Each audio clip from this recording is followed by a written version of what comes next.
Hi, Steve. Are you there? Hi, Steve.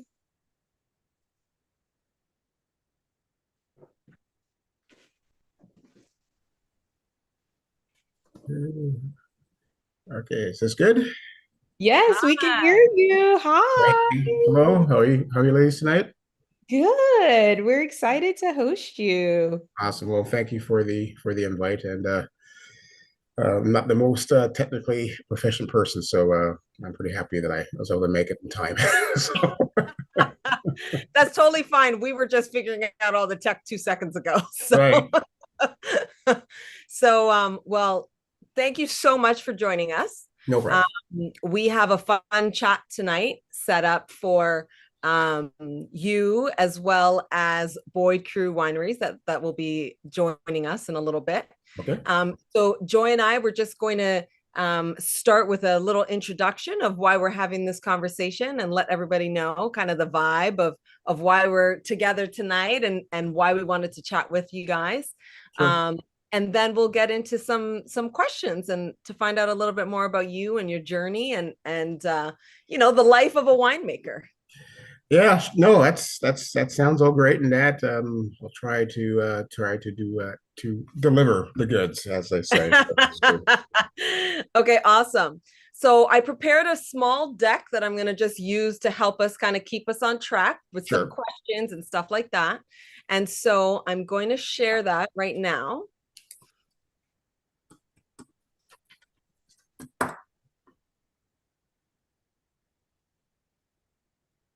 There we are.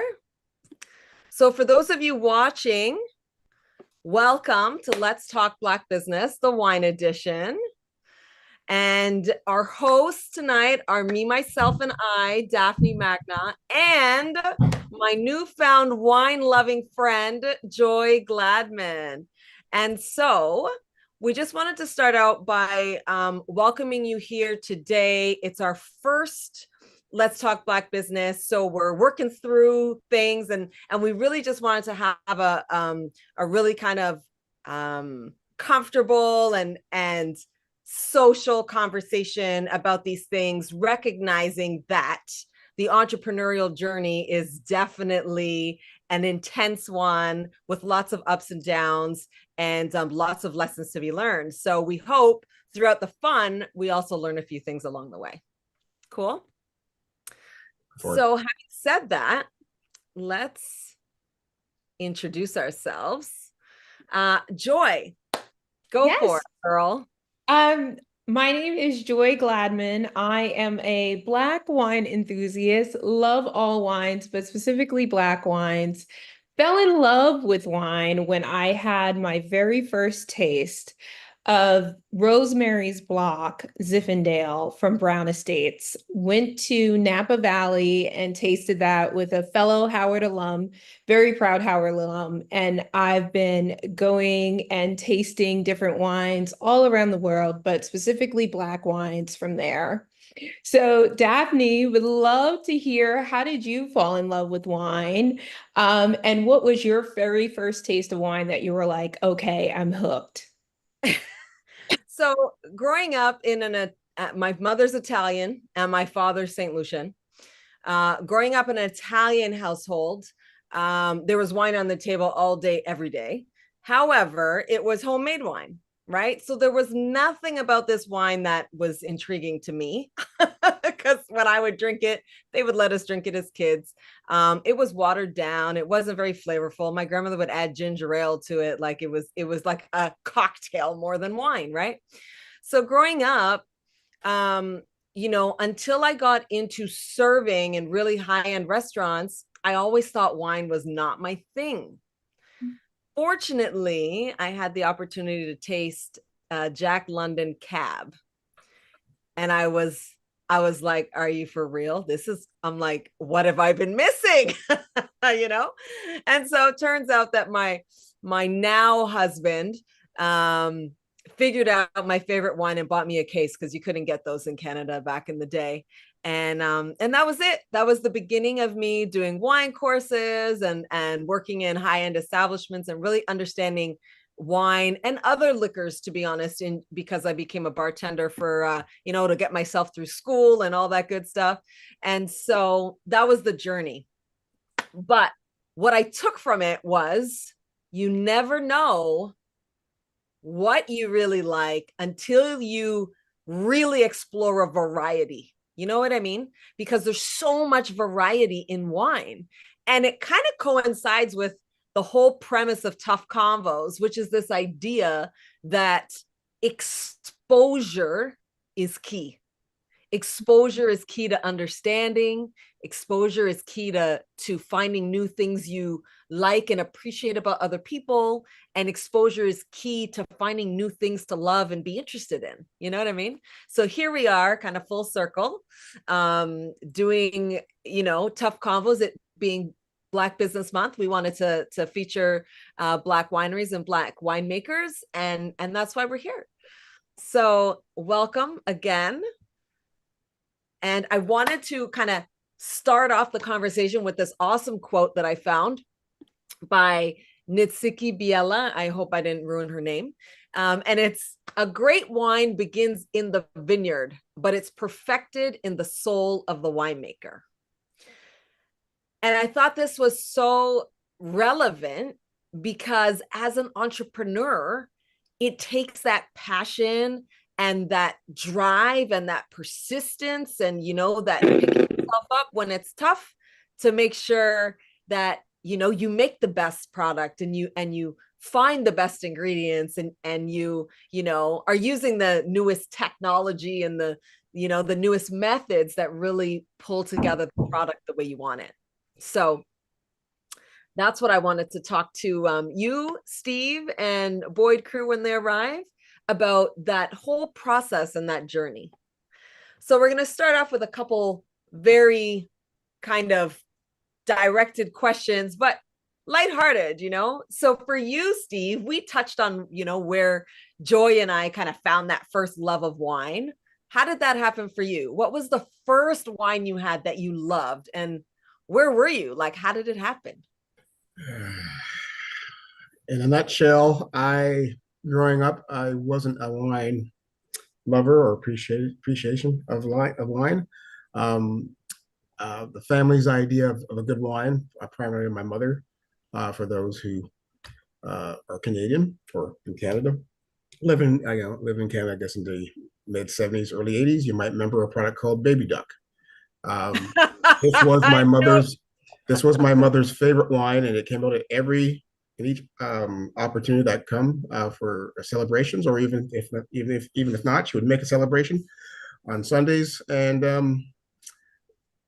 it was okay. It was fine. I mean, I wasn't particularly fond of it, but it really wasn't until my second year of university when I was working in a wine shop as a part-time job to pay bills and wanted more cash in my pocket, where I actually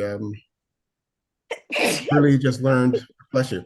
Really just learned and found I had an appreciation and an interest in wine. And I guess really one of the first wines I was really fond of was Chateauneuf de Pape's from Southern Rhone Valley. But however, as a winemaker, during my days of apprenticing at Southbrook Farms, when they were located in Richmond Hill, north in Toronto, just really gained appreciation and love for aromatic whites, so Chardonnay, Sauvignon Blanc in particular, Pinot Gris, and then the Bordeaux varieties. Awesome. So speaking of varieties, there are so many. And I think for newbies on the block, understanding, how in depth the varieties are and where you can go with them, it can seem daunting.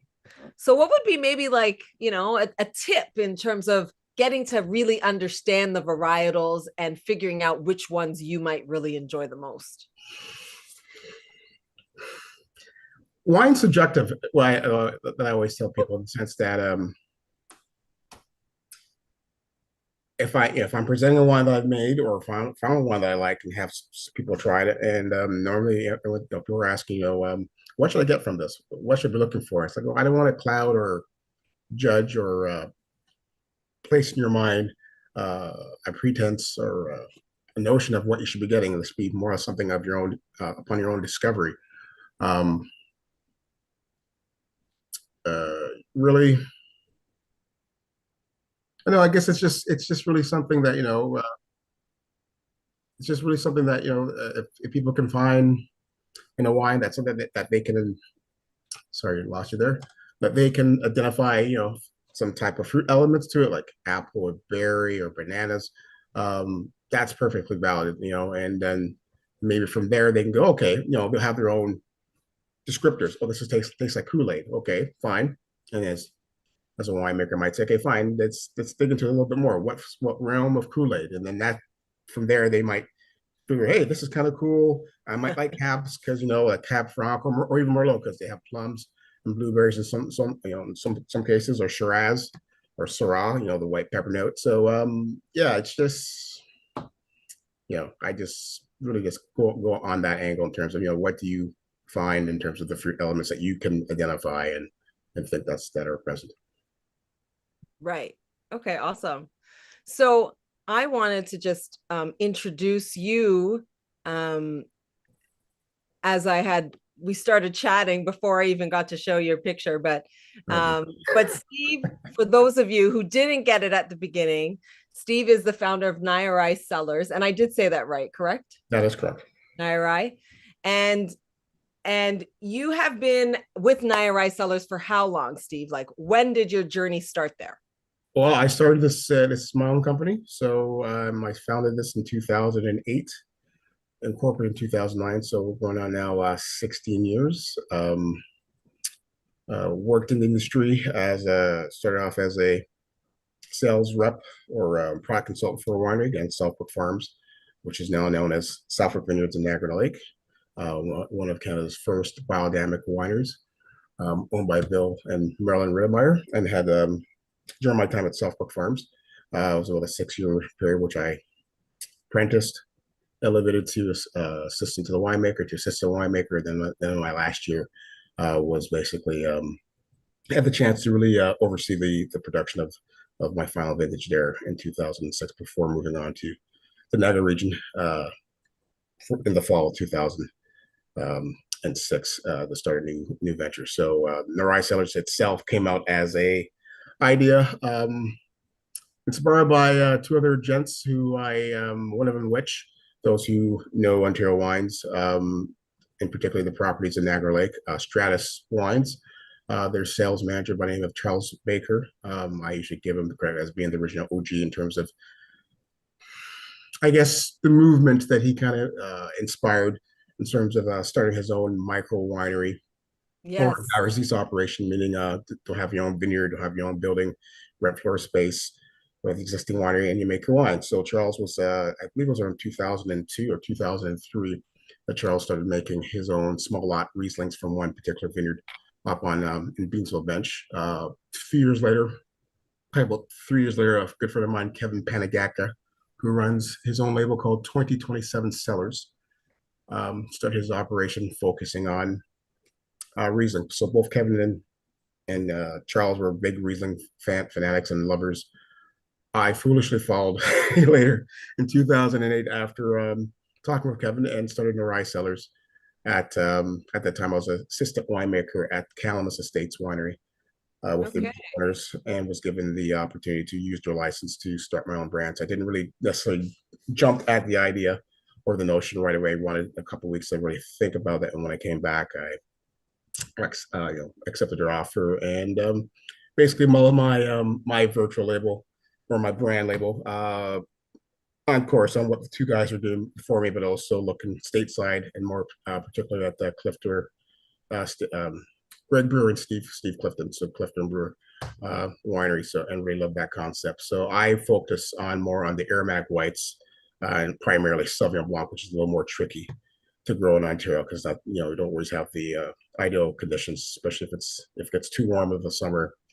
It's not the best if it's I like it more in the cooler vintages, and just really wanted to set myself apart from the other two guys. And yeah, so now we're kind of considered being like the old farts in terms of the virtual movement in the province. But it's been a great and wonderful journey. Cool. Well, it's funny you mentioned Charles because that was one of the first Rieslings I had that I really enjoyed. Yes, And so that's how I discovered the whites that I enjoy. sure. And so I am a Riesling Gewürztraminer Pinot Gris girl. Nice. And, Nice. and I basically love anything from Alsace, Yes. which has a comparable kind of temperature to Niagara. So I do find some really cool Rieslings in Ontario that I really enjoy. Yeah, Riesling is one of our definitely one of our most star worth grapes, varietals, wine styles that just really express the terroir and the expression of what we're trying to do as a collective community of winemakers and owners in the end, not just in that, in Niagara, but Prince Edward County, Lake Erie, North Shore, and as the three major wine regions, but you also have a collection of emerging wine regions as well that are popular across the province as well. And it's really a grape that just does well for our climate. One of the better grapes. Right, definitely. Welcome, Janelle. Welcome. Hi, good evening, ladies. How are you? And gentlemen. Thank you very much. Hello, Janelle. We're very good. We just started our chat and we're talking about the grapes, the varietals, and a little bit of Steve's history in the business. And we were Awesome. just about to move on to what does balance in wine mean to you? But then I saw you were there, and I thought, let me bring you in because we can have a kind of four-way conversation about all of these things. And we'll introduce you just after this question, and then we can roll. Sound good? Sounds wonderful. Okay, perfect. Oh, I'm moving too fast. All right, so Steve, what do you think when people ask? Because it's something, especially when we talk about pairings. Yes. People really ask about, okay, well, what does a balanced wine mean? And like, what, if I'm going to have it with this kind of food or that kind of food, like, what am I looking for and that sort of thing, right? So first of all, let's try and understand kind of what balanced means to winemakers. And then we'll go into maybe what we would pair with different things so that we have a sense of, what we should be trying out. Sure. Well, again, subjective, but for me, balance really encompasses basically the whole sphere of the process in terms of if I'm making this. Actually, it doesn't matter if I'm making Chardonnay, Viognier, Sauvignon Blanc, Syrah, Malbec. What I'm looking for in my wines to present are wines that are balanced in the sense that there's that word balance, but the wines that are balanced in the sense that they have a number of components: acidity, fruit component, structure, tannin, color, hue, and also the weight in terms of how does it interact in your mouth in terms of entry, mid palate, finish. Right. Again, because we're a cooler climate region in Ontario, Aromag whites seem to perform very well in the sense that you really get a nice defined view of what the product you're making. So actually, you can look at Riesling, for instance. Riesling can be made in a number of styles. It can be made bone dry, token, or split laser, very sweet. So the Niagara region itself, we found, I guess, our zen or balance with that Riesling in the sense that there's enough tension, there's enough nervy tension with the acidity that's balanced with the residual sugar. So it's not too cloying sweet, depending on the property you may go to. The properties that come to my mind for just always making really good balanced Rieslings year in, year out. Primarily is Vineland Estates. Brian Schmidt does a terrific job. Featherstone State Winery with Johnston. Again, Kevin at 2027 Cellars. Just one of a handful of people who just were making these styles of wines where it's kind of a, to me, it's a bench style Riesling where it's the fine fruit, nice acidity, not too brisk, not too sour, not too abrasive, but at the same time, the entry is dry, but the finish finishes off not sweet. It's just you get a bit of a sweetness in there It's just really balanced. And then when we're talking about food pairing, I usually tell people, you know, for the most part, the weight of the wine should match the weight of the food.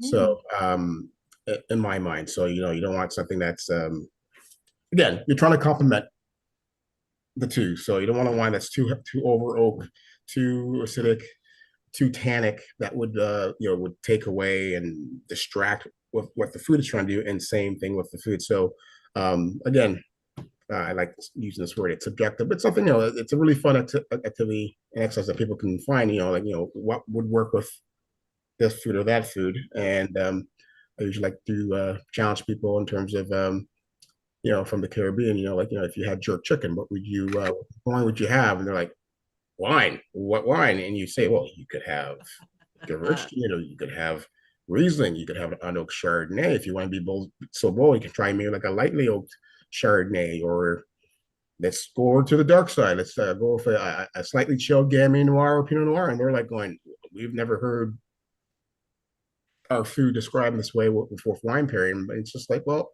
again, let's just expand our view of wine, and more or less as how that relates to our culture and our food. But yeah, just for the most part, though, for me, balance is that sense of just, you know, everything is more or less intact with the acidity, tannin, structure, the weight.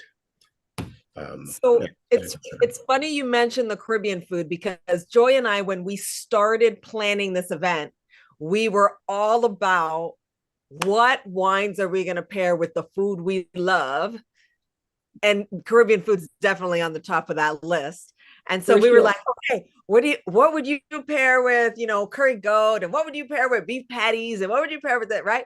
And so why don't we go around the room just for fun? What would you have, Steve? Since, you know, we'll start with you. What would you have? Well, what's your favorite dish, Caribbean dish?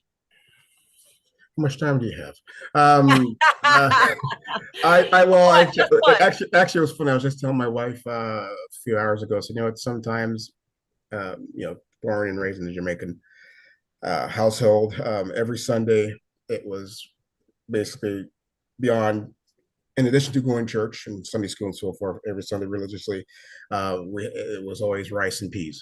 And the rice and peas would be accompanied by different accompaniments. So either curry goat, oxtail, stewed beef, chicken, brown stewed chicken, whatever. So for me, I always go to, you know, just the basic staples on that realm. I like other foods, of course, and cuisines and so forth. But yeah, you know, we'll get to the pastas in due time. Oh yes, of course. That's it's probably my week link there. But yeah, but no, with oxtail, I would say myself, or even stew, anything braised. Gamay noirs work quite nice, but as well, if it's cooler, going into the cooler seasons of the year, like in the fall, which are now approaching, yeah, let's pull out say the little heavier reds. Like I'm a big fan and lover of Bordeaux reds, so and varietals from the different appellations and so forth, and more inclined to having wines that are more based on Cabernet Franc, because again, like Riesling, Cabernet Franc is one of our better varieties that we've done here in the province. So yeah, it's anything like that just really shows, you know, the hardiness and the wealth of that mill. These wines really show quite well. Perfect. So Janelle, what would be your choice for your favorite Caribbean dish? Well, Steve kind of stole mine, so sorry. but I'm gonna still go with it because I'm a Southern girl. So I love oxtails. I don't care where they are from, whether they are Jamaican, whether they are from the South. An oxtail is an oxtail, and if you know how to cook it right, then it is all good with me. So I am going to say, you know, definitely some stewed oxtails, beans and rice, because again, in the South, we don't eat a meal without beans and rice. And so that would definitely be, there's a matter of fact, there's a little Caribbean joint right up the road from us, and that is literally what I go in and get every single time. They know me by name. They already know what I'm going to order. They don't even have to ask anymore. So So what wine would you pair with that? So I would pair, well, I actually do pair it with a Pinot Noir. I would absolutely pair it with a Pinot Noir. I am a Pinot girl through and through. Pinot and Syrah, those are two of my faves on the red side. But there's just something about a Pinot, particularly out of maybe the Willamette Valley or Washington, state of Washington, that just goes extremely well with a good fall off the bones oxtail. And do you think it's because of the fruitiness, like the flavor profile? Yeah, it's the Yeah. flavor profile. It's because the fruit forwardness of most Pinot Noirs complements the flavorfulness that you get from that oxtail. Like I heard Steve say, we too believe that it's really about those flavors kind of dancing together, between the food and the wine. Sometimes you'll get some contrast in some of the pairing, and I even like that because it adds a little bit of complexity to it. But it's really almost about doing a science experiment in your mouth, and we encourage people to do that because that's how you figure out what you like. Right. 100%. All right, Joy. What's your favorite dish, girl? And what would Okay, you pair it I'm with? What do you I like? am totally going with curry goat. Huh? I love a good beef patty with some rice and peas and cabbage. And I would totally blend it with a Cab Sav. I'm a huge Cab Sav fan. So I would definitely pair it with that. The meat, along with the body of a Cab Sav, is just phenomenal. It's the perfect meal, and I'll have it winter, spring, summer, or fall. So, and how about you, Daphne? Well, you stole my curry goat. Oh, So I'm gonna have to follow it up with my second favorite dish, which is it's like fried fish. It could be escovitch style, or it could be kind of garlic fried, that kind of thing. But I just love a whole fish. I'm a whole fish kind of girl. Yes, with I'm the head very on. good at deboning. So so, but with that fish, I really, really love a good Pinot Gris. So, but you know what? To be honest, I'm gonna have to find one in North America because I haven't yet. That is like just as amazing as the ones that I normally get from Alsace. yeah. So that is probably my go-to. Otherwise, I would drink Gewürztraminer all day, every day. Um, but I think that flavor is I don't know, for me, and maybe that's what we can talk about too, is when wines are really like complicated, flavor profiles. I would suspect they would go better with simpler foods, but maybe not. I don't know. Maybe we can talk about that too. But before we do that, I want to introduce Janelle. So, Joy, I'm going to Yes. bring back our deck just so you can. Okay, I am going to fangirl for a minute, Janelle. Hopefully, I'm pronouncing your name correctly. But Correct, first, Janelle. Black-owned family winery in Maryland, started from faith and stepping out on faith and betting on yourself. I am going to allow you to introduce yourself, but I have been following Boyd Crew Wines and have been manifesting coming to your winery for at least 2 years now. So I am super excited that I get a chance to chat with you today. You take it away as the co-founder of Boyd Crew Winery. So super excited to talk to you Well, today. thank you so much, Joy. Thank you very much. Yes. Thank you to you and Daphne for having me here on behalf of Boy Crew Wines. And thank you, Steve, for allowing me to join you as well. Um, we started this journey, 15 years ago. It was really in concept and idea, just through our love of wine. having tasted through different regions and even going back further to both of our childhoods, we can remember wine just kind of being that centerpiece that brought family and loved ones and friends together, during special moments. But little did we know that this was actually what we would be doing later on in life. I think really the impetus of number one, as we did travel around, not seeing a lot of diversity like many of us probably have experienced in our journey. That begged the question of, well, where are we? And we understood that we were consumers, but just didn't see us represented. And so that was, I think, the first, seed that kind of led us to start digging deeper and researching and really starting to really watch more closely the wine industry itself. And then from there, I would say just having, I call it pillow talk, just having those evening pillow talks about, hey, wouldn't it be great if we did this? Wouldn't it be awesome if we did this? And finally getting to a point where the pandemic, of course, ushered in a lot of things for a lot of us. Some of us being, pivots and transitions. And I think for us, that was definitely a time that it solidified that, what, if we're going to do this, then I think now is the time. What we understood was that in order for us to start a winery, it was going to be a challenge because, neither myself or Matt, we do not come from families who inherited land or grew up in the industry. And so we knew that it was going to require us to start this from scratch. I think the question became, well, if we're starting this from the ground up, then what is that going to look like, and how are we going to overcome some of the challenges and obstacles that even our counterparts, other professionals in this industry have encountered as well.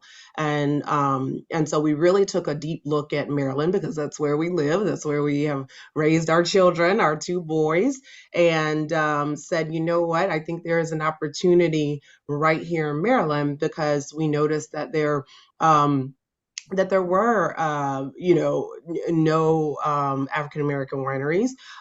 There was, I think, at that time maybe one that is owned by two women. But there was not a lot of, from what we saw across the landscape. And then we also knew that, when you think about wine, Maryland, I dare to say, is not at the top of your list when you think about where you want to get wine from. So we saw an opportunity there. And what we did know is that there was opportunity to actually, produce good wine because Maryland has a great agriculture, despite what many may know or may think. It has great soil. There are parts of Maryland that the soil is actually equated to parts of France. And so in doing some of that, that research and testing the soil, and then we came to understand that and find that out, which intrigued us even more. So here we are, fast forward to now, here we are on this crazy ride. It hasn't come to an end. And we are, extremely grateful to now have 5 wines in our portfolio that we have the opportunity to make ourselves, and it's definitely something I would say, if you've ever heard the term, you need a little bit of grit and grace. It definitely requires both.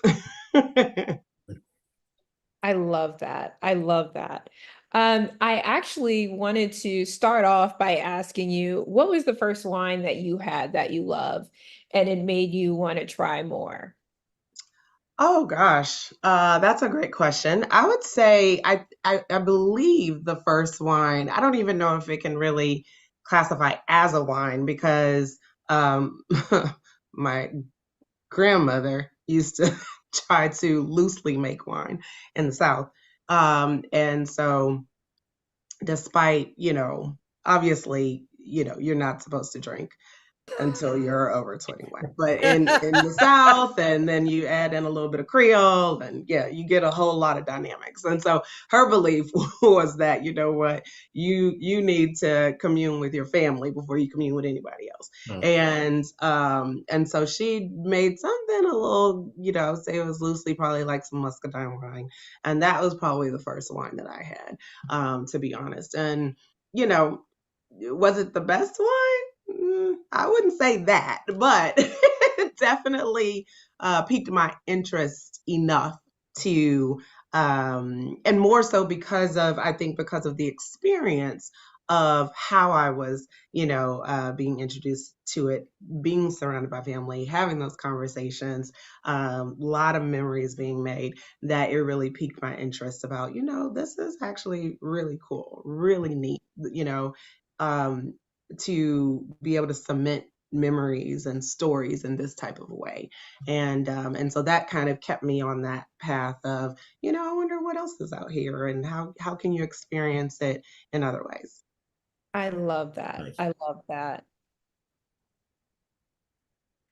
Go ahead, Daphne. I was just adding this for you, Joi, if you wanted. This is something we had just talked to Steve about, and perhaps we could chat with you too about kind of why you grow the specific varietals you've selected, and what is it about them that, call you? Is it the land? Is it what's best for the season? Is it, what people want? Is it just what you love and that's what it is? You know what I mean? That's definitely not what we love. I think to answer that question, it's interesting because we actually did the opposite of what we were consulted to do. So, in the beginning, we were consulted to make wines that people are familiar with. So, the traditional Chardonnays, the Merlots, but we actually, really decided against that because we wanted to make what grew well in Maryland. And that's really part of, it's part of our story. It's part of why we hope people will enjoy the wines that we make, is because we are trying to introduce them to what grows extremely well here in Maryland. And so, things like Barbera, which when I say Barbera, a lot of people give me the deer caught in the headlights look, but it is such a great underrated wine. It's such a great underrated grape. And it grows so well here that you get, it's like a fruit bomb. Like, you get the fruit forwardness, you get a little bit of complexity. It's not as thin and light as Pinot Noir, so you still get a little body to it. It's very adaptable, so it can go with a lot of different meats, and so, again, that's where I love what we do, because we really get to help people discover grapes that usually they're like, I've never heard of it, or I've never had it, or if I have heard of it, I haven't had it from here. And that's really cool to me. The same thing with Vidal Blanc. Our Vidal Blanc has lit up the world, and I'm so excited for that, because it's a hybrid grape. And when you think about hybrid grapes, they don't always get the shine or the light, but it stands up very well. It stands up very well. It's light, it's delightful, it's refreshing. It's very amenable, very inviting. And so, we've come to also establish that there are certain grapes and varietals that can be very approachable, very friendly. They don't have to be the wines that attack your mouth. or that leave you feeling like, okay, I'm not really sure what I just tasted here, right? And specifically new wine drinkers, I think have kind of been calling for that because they're trying to figure out a way, well, how do I, enjoy these wines, or how do I step into this? And I think when it comes to palates, we all like something that's a little bit middle of the road when we're trying to figure out kind of where we're headed, right? Like once we get going, then we know like, okay, I'm going in the right direction. This is what I like. But I think when we're trying to still figure it out, it can be intimidating to try a big bold cab sauv right out the gate. And so hopefully we're offering people a little bit of a olive branch, if you will. Speaking of that, I am about to try your wine. Oh, I'm super excited. It arrived. So I'm awesome. I was hoping it would your arrive in white time. blend. Yes, Good. it did Yes. arrive on time. All right, Awesome. Joy, go for it. And then I get to try mine. We're so excited to try wines tonight. Awesome. Well, I'm right there with you. Good stuff. Steve, where's your glass? Where's your glass, Steve? Well, I got a bottle instead, so I'll just Okay, there you go. taste myself. Oh my goodness. I wanted to wait until I got on the call with you. This is phenomenal. Thank you. Thank This you is very much. absolutely delicious. That's It is music to like my ears. a party on your tongue. Yeah, So that's Joy, show go us the ahead. bottle and tell us what it's called. Absolutely. Everybody gets to enjoy it with you. Yes. So this is the Boyd Crew Wines White Blend, and it's called Ubiquity. And I Mhm. would love to know what the name means to you. So, the story behind this particular bottle is that I wanted to figure out how to make a Chardonnay that did not stand up like a traditional Chardonnay. One of the, when we were traveling around before we started this venture, when we were traveling around, one of the biggest things I came to notice is that people had this like love-hate relationship with Chardonnay. Either they absolutely loved it and they were like, no, that's my grape, that's my jam. Like, I don't care what else, I don't care what other white wine you're talking about. Or as soon as you said it, they looked like they wanted to throw up. And I was like, what is it with this Chardonnay? And I know partly it's because they usually feel like it's too oaky, or they feel like it's too buttery, right? Like the big California Chardonnays, right? What I wanted to showcase is that you can have a Chardonnay that does not have either one of those characteristics that is pronounced, right? Like you might still get a little bit of like in the Ubiquity, because it is 80% Chardonnay and then it is 20% Viognier. So it is still primarily a Chardonnay, but yet a blend. That is what we specialize in as well, as making blends. But it is primarily a Chardonnay, but you'll probably notice, Joy, and I'll let you chime in because I'd rather you share since you're sipping on it right now. But you'll probably notice that you're not getting this super buttery, Chardonnay, but you're also not getting this over oaked Chardonnay either. Hopefully you're getting something that's a little bit more harmonious. So you tell us. Yes, absolutely. So I'll tell you, and I will be completely frank, I'm usually not a Chardonnay person. So I was like, you know what? I'm going to give it a shot. It's the summer. A good white wine is always Right. great. And you know what? You can taste a little bit of the oak, but it's not souring. And that's what I love, because some Chardonnays, you're just like, it tastes a little Yes. table winey, if that makes Yes. sense at all. Yeah. But this is very sophisticated. It's great on your tongue. You can have a couple of glasses, which I'm going to have another sip. Yeah. So Make sure. thoroughly That's enjoying right. this. I am That's sorry right. about this. I'm glad that that's you described it so well, like very, very well, because that's exactly what we had hoped for, is that it would give you exactly that, you know, a little bit of oak, just because we did ferment it with a little bit of oak chips, but the barrel itself is neutral, right? So you don't get that overpowering, pronounced oak flavor profile that you normally would, right? Um, the name, Ubiquity. So Chardonnay is very much well known.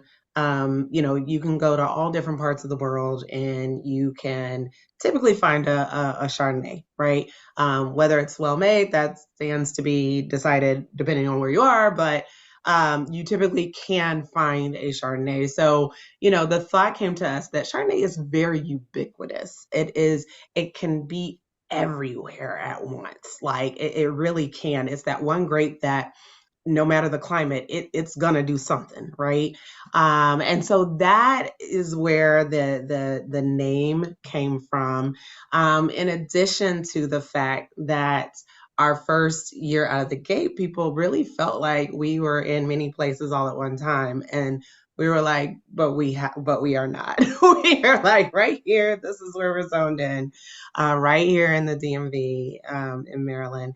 And if you are a music lover like we are, then you'll also know that Roy Ayers, the godfather of funk, also made an album that was entitled Ubiquity.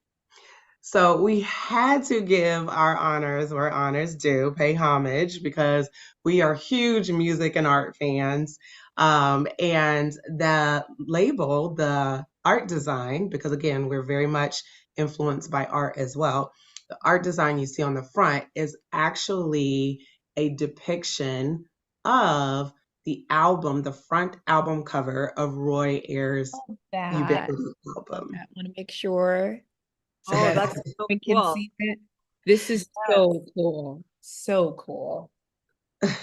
So his and I think the hit album off, or the hit single off of that, was Everybody Loves the Sunshine, which is why you see the sun depicted there. The label is like a sunshine yellow, and our consumers have labeled it the brunch wine. So Ooh. there you go. Oh, and who doesn't love an amazing brunch? Right. You know, it doesn't have to be champagne and orange juice. It does not. Apparently up not, right? ubiquity. So that's pretty, Fantastic. yeah, thank you. So Daphne, I think it's your time to taste. I guess it is my time. You know what? Yes. I didn't have dinner just so I could really taste the wine. Oh, she made sure she's gonna savor this. So I have the Nairai Cadence, which is a blend of Merlot 37%, Cab Franc 36%, Cab Sauvignon 20%, and Malbec 7%. Nice. So I am going to open this bad boy up. I guess I should have opened it earlier so I could have let it Yeah, breathe. I was like, I don't want anything to happen. But I wanted to, you know, I wanted to do the whole presentation. Okay. Thank you. It's just fun. It's fun. Absolutely. Absolutely. Oh, I get so much fruit right off the bat. Oh, you know, I have to confess. Okay. I have to confess. I don't usually drink Ontario Reds. Okay, I'm gone. Bye. Thank you very much. I love me a red. I will tell you. From the beginning, you heard, Steve, you heard me tell you what my favorite wine was that got me loving wine. And it was a Jack London, which was a Californian cab, right? Mm-hmm, mm-hmm. And so I really liked the big, bold fruit and all that, you know? So from there, I went to, you know, yes, the Bordeaux and the, I love me a Zin, a really good Californian Zin, or on the other hand, an Italian Primitivo, right? Because let's be frank, it's probably the same grape. Most people will debate, but who knows? You know what I mean? It is. So anywho, so now you know my red flavor profile, and I've tried some Ontario reds, and they've just, because we have a cool climate, they're not as like dense and robust as the ones that I typically like, right? Mhm. But I have a feeling you're going to prove me wrong, because I smelt it and I was like, "Ooh, what is this?" Well, that's our nod to Bordeaux. A big Bordeaux freak. And when I was apprenticing many moons ago, we primarily dealt with the three major Bordeaux varietals of the five: Cab Sauv, Cab Franc, Merlot, a little bit of Syrah, Southbrook back in the days.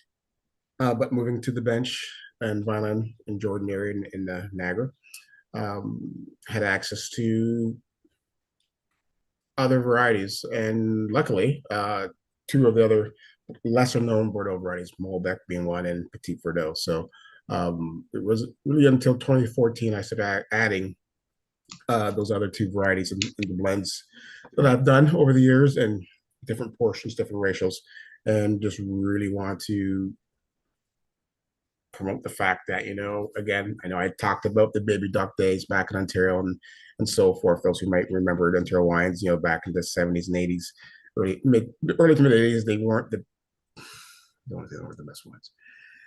No, they were. They were, but I do remember having them. It was hard to every really, New Year's. Yeah. Every New Year's for sure. Yeah, it was a hard sell to really promote these wines, but yet there were people in the industry who had vision and saw that, if we actually found the great varieties that work for our environment, our climate, and viticulture practices and winemaking, we can actually make a decent wine. And again, we're on the same, not same soils, but different, similar soils, different growing conditions as certain parts in Europe, and we just found our niche as to what works. So again, that being said, 2021 was a difficult year in the sense that in Ontario it was very warm, a lot of rain, and at one point,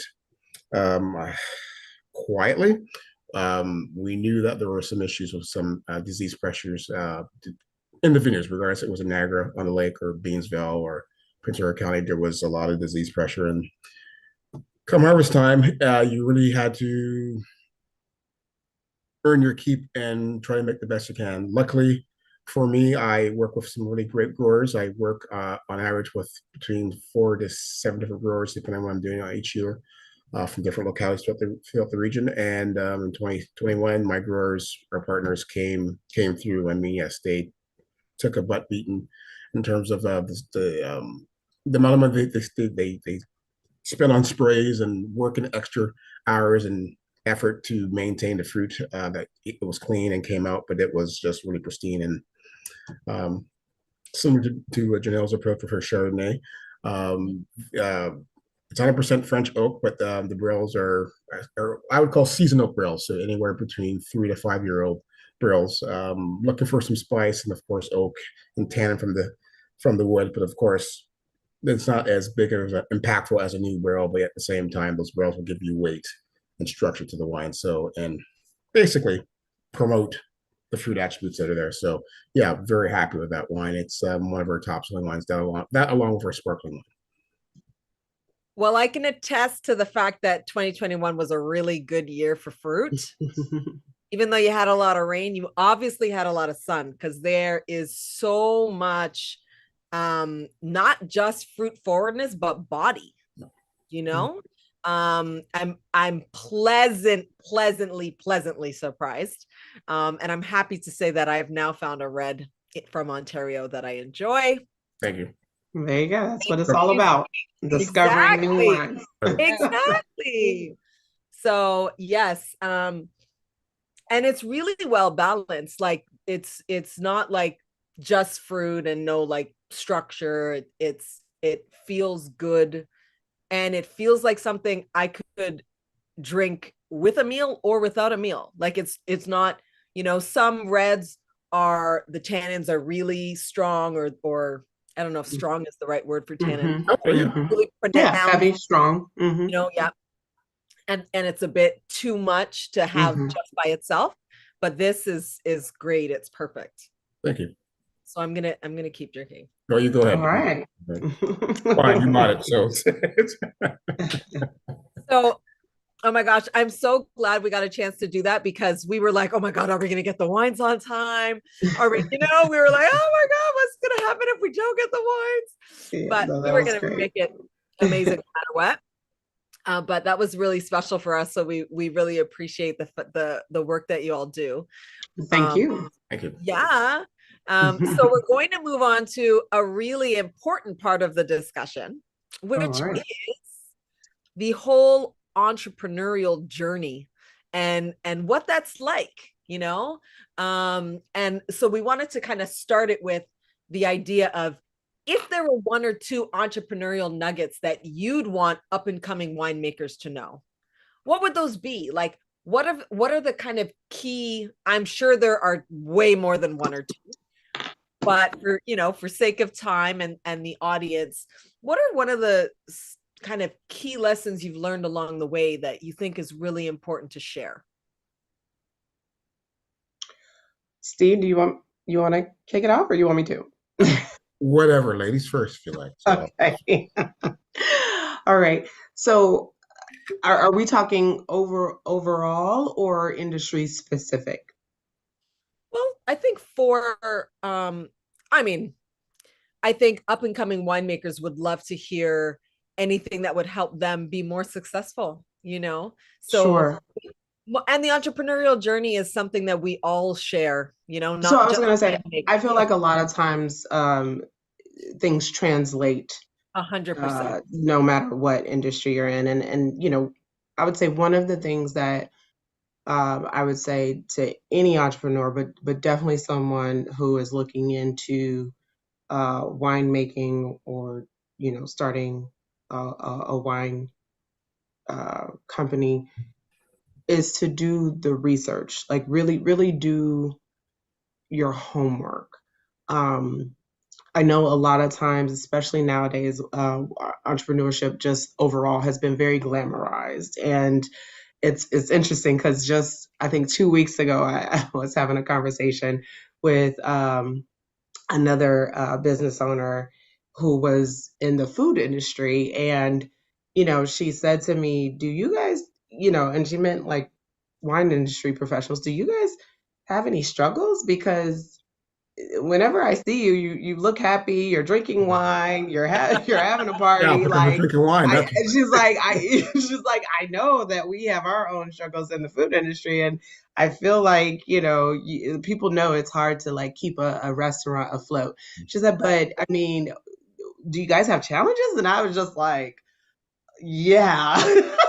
like, like I wanted to say probably just as big as yours, but but I think in her saying that, it really made me realize that we don't level set when it comes to really talking about how challenging it is to be in this industry.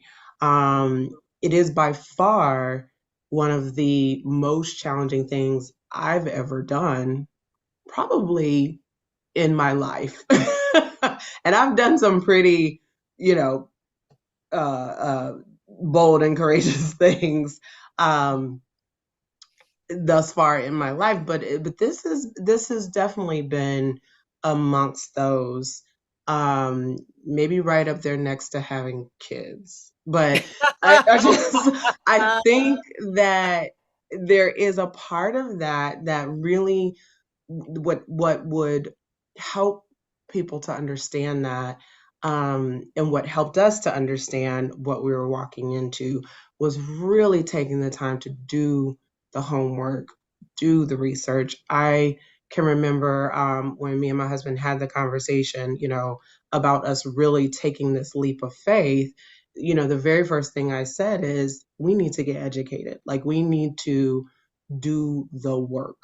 And, at that point, I set out to take a entrepreneurship class through Washington State University. It was a wine and business management course that I got certified in. I took the WSET level 1 and level 2.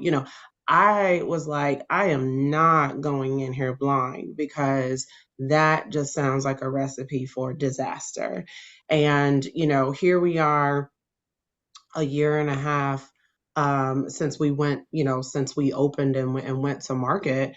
And thank God I did that because there are still things that we wake up every day and we're like, huh, okay, didn't know that, but now we know, right? So I definitely would say that would be my number one advice to anyone who aspires to step into this. And I've had a couple of conversations with, people have reached out. I try to, that is one of the ways that I try to give back is just by sharing, like, why do you want to do this?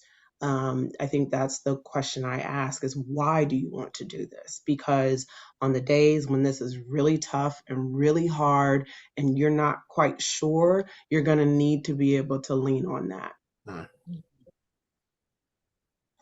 No, that's Yeah. so crucial. Just I think one key part of that is recognizing the purpose, right? I think that's where you were going with it. Like, what's the Yeah. purpose, the deep driving purpose behind it all? Because for any entrepreneur, if you don't have that purpose, it's so easy to walk away. Yes, absolutely. Absolutely. I mean, it's easy to walk away. It's easy to give up. It's easy to throw in the towel. It's easy to let's be right? Yeah, I was just about to say, let's be clear. Entrepreneurship is a I heard I was listening to a podcast and I think they on that podcast they said entrepreneurship is becoming one of the number one things that causes depression, anxiety, like all these different things, right? And so I'm like, geez, like this this sounds crazy. But it is because it is very much something that if you are, again, going back to that purpose, if you're not clear on that purpose, it is very much something that can become an attack on self. Yes. Yeah.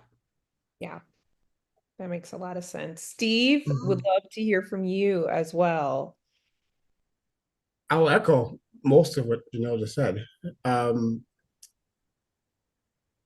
You'd have to be, you have to have passion for this, to be in the industry itself, because primarily you're farming. You could do everything by the book, textbook, and then some. Manage your vineyard, do this, do that, invest in equipment, invest in licensing, building, so forth. At the end of the day, Mother Nature has the final say in terms of what you get from year in, year out. So, from my perspective, from the as an owner, winemaker, it's easy most mornings to get up and say I'm going to work because I'm passionate about it. So I won't say it's not work, because it is work. It's hard breaking work, and we're probably, I'd say, 2-3 weeks away from starting, probably even next week in some localities, to start harvesting grapes for sparkling wine. So those periods where the harvest season and then the balling season, those are long, driving, taxing moments where you better be dedicated. Passion helps, focus, and have an idea of what you want to do. And as an entrepreneur, for myself, starting a brand on a not even a shoestring budget, let's say cooked spaghetti, a string budget, where it's very fragile. And it's been now 16 years, and the brand is actually now in a good place where we're going to make some nice gains, and 16 years of work is going to start paying off. It's always been rewarding, so forth, but it's always been the driving factor in my mind was I can't fail. I have to push myself, be resolute in the sense that just because I got something in bottle, I worked hard at it, I can say, oh, that's it. This wine here, best wine ever. Don't have to work anymore in terms of trying to make it better. I'm the opposite. I'm thinking, okay, that wine's not bad. How can I make the next vintage even better? What can I do? It's just my OCD type of obsessiveness. Um, uh, Another part as well, I would say, which I think a lot of people take negatively or see it as a bad part, but still learn from your mistakes. Um, there's people like for me, when I got in the industry, there wasn't a lot of people of color um, working in the wine production side in terms of, I mean, there were a few, part of bottling crews and cellar staff, but not actually winemakers. And, I'm kind of been credited as being, the only African Canadian winemaker in the country that has his own 100% owned brand. It's a black owned brand in the country. And basically, it's just, I had a lot of support from people from the community, from the actual wine community who came up, owners, winemakers, introduced themselves and said, you need anything, give us a call. If you need help or advice, we're there. And I've always taken that because, I don't know everything. I'm still learning. I mean, I'm not going to say I know everything and don't have to learn anymore. Every year I'm learning more or seeing things different. Oh, that's interesting. Just talking to folks and just really, just if you have to be willing to, I'd say, learn from your mistakes, be open to learn, and know that it's an ongoing process. So I often tell people, again, from my perspective on seeing things, it's any fool can make wine. Okay, I'm that proof, but it's harder to sell the wine.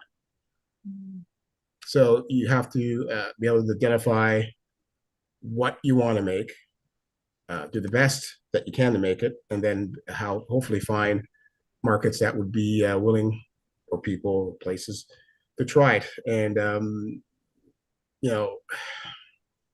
I'm not just competing with other. At the end of the day, Narai Cellars isn't just competing with other NAGA wineries when I'm going to the restaurants or talking to the LCBO or whoever, or wine writers. I'm competing with the global wine market. And our share provincially in Ontario, in terms of wine sales, is minuscule compared to the global wine scale. So we've done our best. We always push ourselves to make a better product each and every year of each vintage, so that we can be competitive, and yet do our part to represent and promote the VQA, Vineyards Quality Alliance emblem of what our wines, our industry has been based on, and proudly promoting as such. So yeah, those are, for me, it's passion, it's hard drive, and just, really learning from your mistakes, because that's how you grow, regardless if it's professional or personal. Thank you for that, Steve. I think people really need to hear it from the horse's mouth sometimes, because, these are some of the messages or things that people might have said to you at some point in your life or in your career, but until you hear it from the guy who's actually doing it, it doesn't necessarily have the same weight. You could read it about someone you don't know, or you could imagine it, or it just seems logical, right? So you're like, well, of course I would think that way. But until you actually hear it from the guy who's doing it, it doesn't necessarily have as much impact, So it's really important for people, especially those in the industry, to hear from others in the industry, to recognize that, no, these are real things. These are real issues. We all face them. And these are the things that actually help us, overcome them. Right. Sure. So yeah, so that's really cool. Awesome. So what I want to do now is just find out a little bit more about what you both are excited about for the future, what's coming up for you next, what kind of your future vision is for your wines, for your wine making, if you have a new type of wine on the horizon, or if you have some special event you're doing where you're showcasing them, whatever it might be. Let's talk about those. So Janelle, why don't you jump in, and then Steve can update us on his as well. Sure.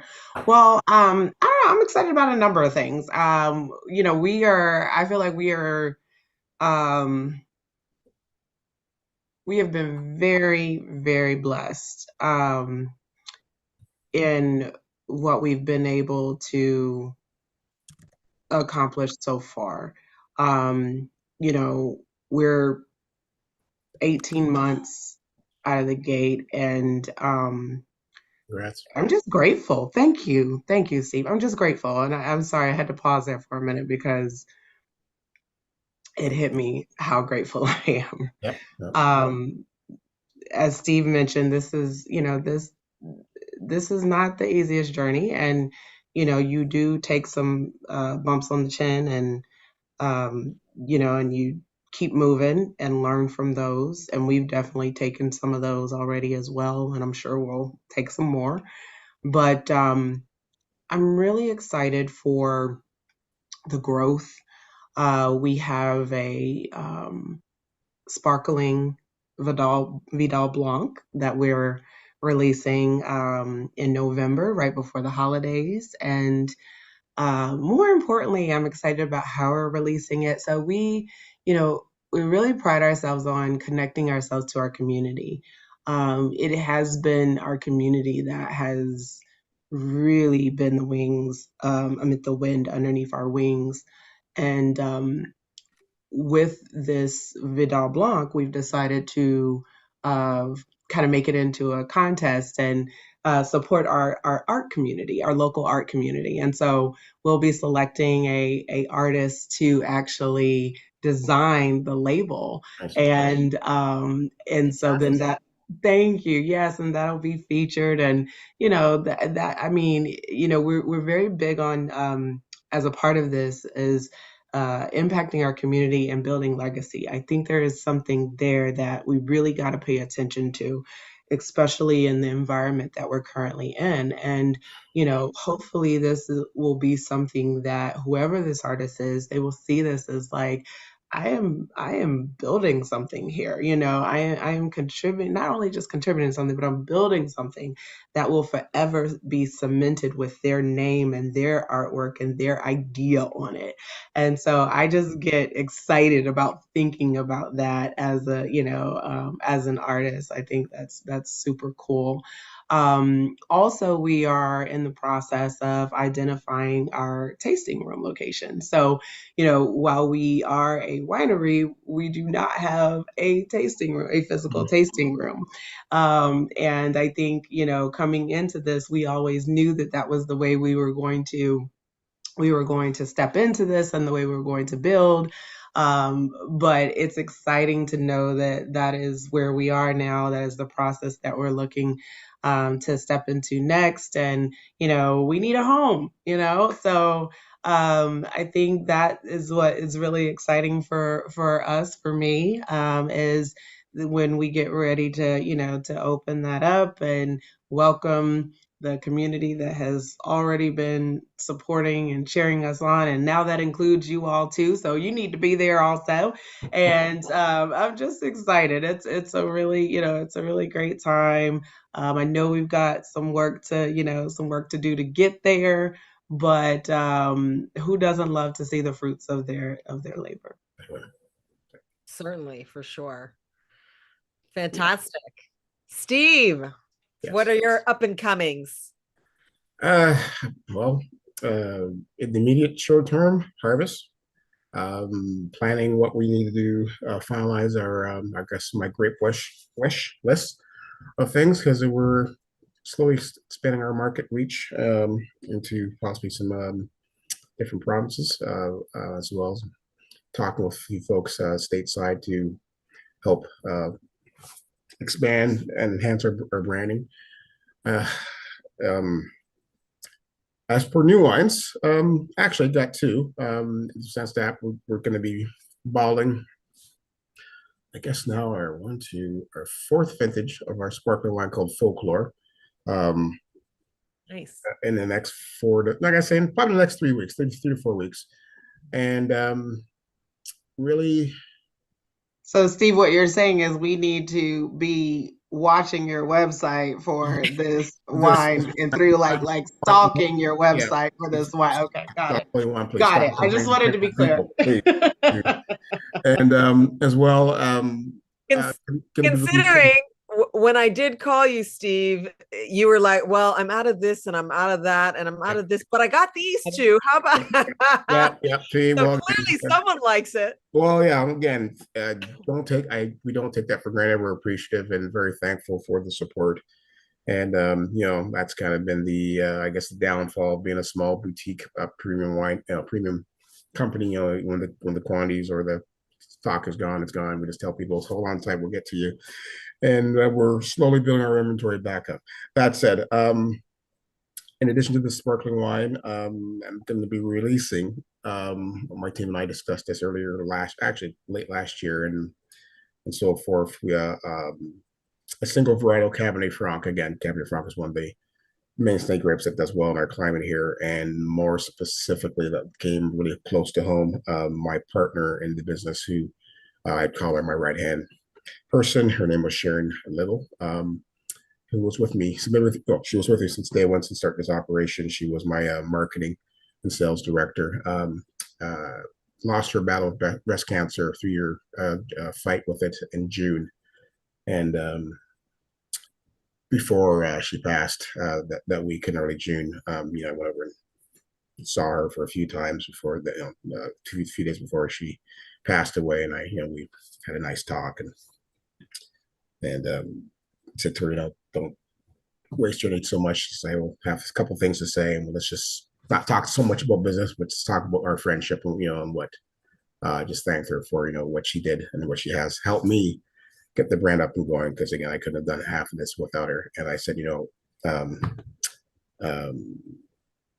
to do this Cabernet Franc. She goes, yes, of course. She's in talking between laboring and breathing and so forth. I said, well, I'm going to dedicate to you. Dedicate in your memory, and moving forward, we're going to do this. And with every sale of a bottle, we're going to give a portion back to the Breast Cancer Society of Canada. That was something that she was very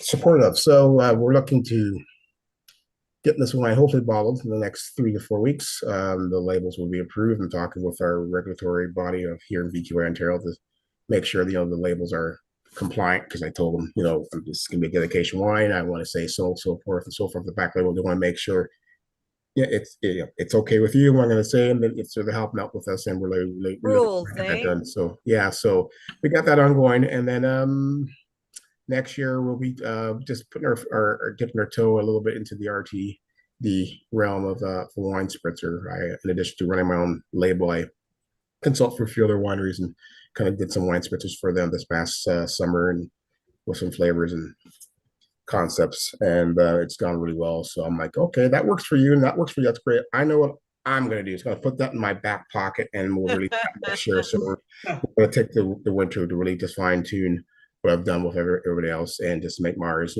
what I want it to be, and get the marketing and the packaging really snazzy. So that's something hoping to have for possibly next, definitely next spring, summer for that market. But that's been really cool just to see my other clients' projects go, and they're with their spritzer and go, yeah, this could be something. So we're just got a couple of things that we want to work on in addition to our events. Last year we did a Caravana event in Niagara. Nice. Oh, I'm wanting Very to nice. cause some trouble in terms of making things obvious. So I always felt that would it be kind of nice to bring folks or invite folks to come into Niagara wine country to celebrate our community and an environment that maybe they may not normally want to go to, or didn't feel that they were welcomed. So we did the event last year. It rained, so we had to move things inside. It was nicely planned outside underneath the tent and the vineyard, and it rained that day. And I still have horrors. It's like, oh my god, it rained, but it worked out really well, and people came out. So this year we were kind of thinking of doing it, but then with sharing health declining, I said, I don't think I'll have the heart to really do it. So we took a year off, but we're definitely going to be planning to do that again, and just really get it out to the masses who want to come out and see us and celebrate. Not necessarily. It's not necessarily a time for us to sell wine and promote the brand, but it's more or less our way just to give back to the community and say, hey, this is as people, let's just get Mhm. together. Let's enjoy food, of course, the wine in an environment, and just make you feel welcome, and everyone's welcome, just regardless of what community you come from. But just really promote that fact that we want to recognize our community in wine country, because it really hasn't been really done before. And the last year was a really good Mhm. stepping stone for us to build our so for future events. So yeah, there'll be more coming along the way. But right now we're just working on the harvest, some harvest dinner events, and then our new products. So I'm really looking forward to these new markets that hopefully we'll get into. And yeah, just bring it on. I'm ready to go. Perfect. Bring it on. Bring it on. I love it. It from Tough Convos perspective, we are all about showcasing Black excellence, promoting Black culture, and making it safe for anybody and everybody to participate, Mhm. right? And that is one thing that I think we've really kind of hit the head on tonight, is that there are spaces where perhaps we haven't been visible and we haven't been invited to, yet over time we found ways to show up and show improve, you know what I mean? Like Mhm. really Mhm. get better and be top notch, and continue to grow and learn and be inclusive, right? Like Mhm. it's and especially as people, I feel like as leaders, in our respective fields, it's really important that we represent that that essence of unity and improvement, and so that's one of the reasons why when Joi and I had this conversation originally about what we were doing and why I want to do it, I'm like, it's Black Business Month and she's talking about wineries. I'm like, oh my God, I love wine. Let's do something with that. You know what I mean? Like we were it was literally so organic, right? And then generally I have really difficult conversations. That's why it's called Tough Convos, is because we talk about things that most people don't want to talk about, just traumatic things and not okay things and human rights issues and crazy stuff going on in the world that we're still trying to solve, when it seems like, why are we still trying to solve this stuff? Like how many times we need to learn the same goddamn lesson, so and this event was so opposite from the perspective of, let's just celebrate what we are doing right, you know a complete kind of twist of who we are as a people and as a culture, because people aren't expecting us in the space, really, Mhm. and so I really really appreciate you guys coming and us being able to have this conversation. So Joi, any last thoughts before I ask the winemakers for their last thoughts for the evening?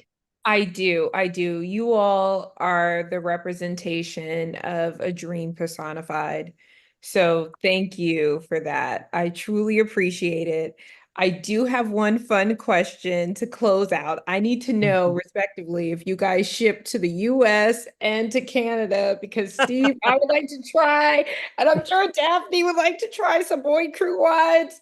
Yes, Girl, we we need to gotta find try out that where you one. all ship so that I can absolutely but get on your website and figure it out right away. So, but thank you both so much. Daphne and I, we came up with this a couple of months ago, and just the ability to speak to you all and for taking time out of your busy schedules. We just truly appreciate you. So thank you. Okay. Well, thank you. Thank you both for being visionaries and, coming up with this very thoughtfully, curated conversation today. I think it is important. I think it's important to talk about these things. I think it's important to also, celebrate them in a sense as well. Somebody asked me if I can remember a journalist, we were doing another interview for a media outlet, and they asked me, do I take offense to us being, known as the first Black family-owned winery. There's that, do you take offense to that? Because, that seems to precede just, being called a winery. I said, well, no, I don't. I said, and I never will, because we're very proud that we are, not necessarily first, because I hope and desire not to be the first, but I mean, I'm sorry, not to be the last, right? Like, I think that is what's more important than just being the first, is making sure that you're not the last. And, more importantly, yes, we are proud of our heritage. We are proud of our culture. We are proud of who we are. So I see no reason why, we can't be and in both, right?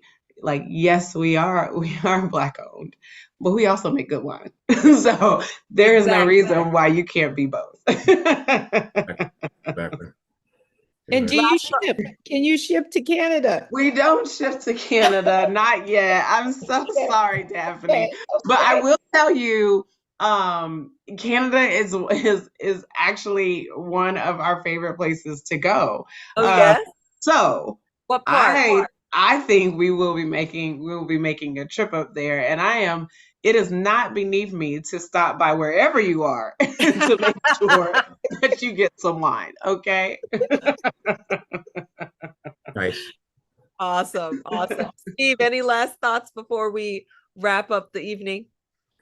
As well, thank you very much for the opportunity to provide the space that we could come together, talk, relay our stories, and hopefully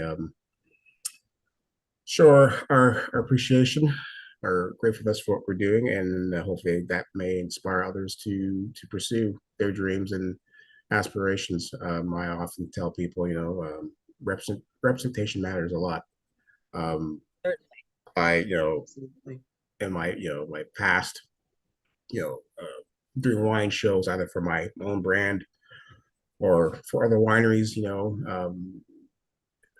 being in a room full, of other people of the establishment there, of the community that are seen as wine establishment gatekeepers. There's been times where someone else of color would come up to me and say, we got talking and so forth, and they'll ask me what I'm doing, and most of the times, or some of the times, and really, if I'm at a show working for them own brand as well, they would hear what I'm doing. They're like, thank you for doing this. Thank you for representing us and showing it can be done. And, at that time, at first I'd be taken back going, well, I'm just doing my job. I'm doing what I love. But all that came full circle in 2020. And really had to embrace that and say, okay, we're gonna just change our model and our marketing and be a little more be that winery that's inclusive, and to show that that there are people, regardless of what communities, they're more than capable of doing this job. But we take pride in what we do, and we just want to get the word out. So I thank you for the opportunity to allow me this platform to talk about our brand and support each other. I know in the States, Janelle, I was in California a year ago this month, at a conference ran by a lady by the name of Marcia Jones of Urban Connoisseurs, and she's actually just had a conference, another one in Washington State at Ferret Winery. And but the conference I went to last year in Livermore was at Phil Long's place. And so I met Phil a few times through this conference, and along with Danny Gulliver and so forth, and everybody. Yeah, I love Phil. Phil's awesome. It was just a really nice opportunity to see other winemakers of color, not just from the States, but also they brought in a fellow from everywhere, from South Africa, first South African winery owned by a Black person, and that was so inspiring. So I relish in these opportunities where we can just, if it's like two ships in the night passing, we can at least wave and say, "Hey, I see you." That's right. That's right. On the street head nod. Yeah, that's right. I see you, right? Because it's important to feel seen, exactly. and to know that your brother or sister is holding space for you. Exactly. And so that's important. So I'll definitely be in touch, and if I'm in Maryland, I'll come by and find you for sure. So You better. And you trying to find out, Steve, do you ship? I know. we're working on it. We don't have any U.S. representation right now, but we're working on it. Yeah, that's I think that's another thing that people we don't quite talk about enough are some of those rules and regulations as it relates to that's for another show. But yes, it's Exactly. like That is another show. Yeah, and I suspect we'll be doing another one. Yeah. Because we had lots of people sign up to watch the YouTube live. Nice. So I just wanted to fill you in on what we had planned to do. So if anyone sent any questions or things that they want to know from you individually, we'll kind of wrap those up and send those to you in an email. So you have a sense of kind of what people want to know. And it's just good to have information for your own brand, right? Like what are people asking about and that sort of thing. And then of course, if there's anything that you would like us to share, we're going to put together a blog about our event with you both. So if there's anything you'd like to share, like the up and coming things that you're up to, or events or dates or links or anything like that you'd like me to share in the blog, I'll follow up with you on that, because it's really important that people know where you are and how to find you and how to follow you and all that good stuff. That's right. Speaking of that, I did have, I wanted to show this just so we have it on our recording. And for those watching YouTube, I wanted to make sure that we had your information up there so people know where to find you and remember your names. So Steve from Nyrai Cellars and Janelle from Boyd Crew Wines were our guests tonight, that we're super, super elated to have had this conversation with you both. And it could go on all night, especially since I've only touched the top of the bottle. My husband isn't home. He doesn't know what he's doing. Yeah, exactly. So we'll definitely have to plan another one of these. And invite some more winemakers and have a really cool time together. I think this was a really cool first. But as we know, there's always ways to grow and improve. So I'm really excited for the next iteration. Absolutely. Thank you both. Thank you, and have a fantastic evening. We will be in touch. And yeah, I don't even want to say bye, but I want to let you go. See you soon. Exactly. I want to let you go so you can go make some more wine for everybody else. And then, and I'm sure your kids want to see you, or your other halves. And then I do want to make sure that we all know that Joi and I will likely be coming to visit your wineries soon. Yes. So since you don't ship to us, we gotta come. We're gonna come to you. Sounds like a plan. We would love it. All right. Fantastic. Thank you both so much. We really appreciate your time. No problem. Thank you. Take care, everyone. Have a good evening. Awesome. Take care.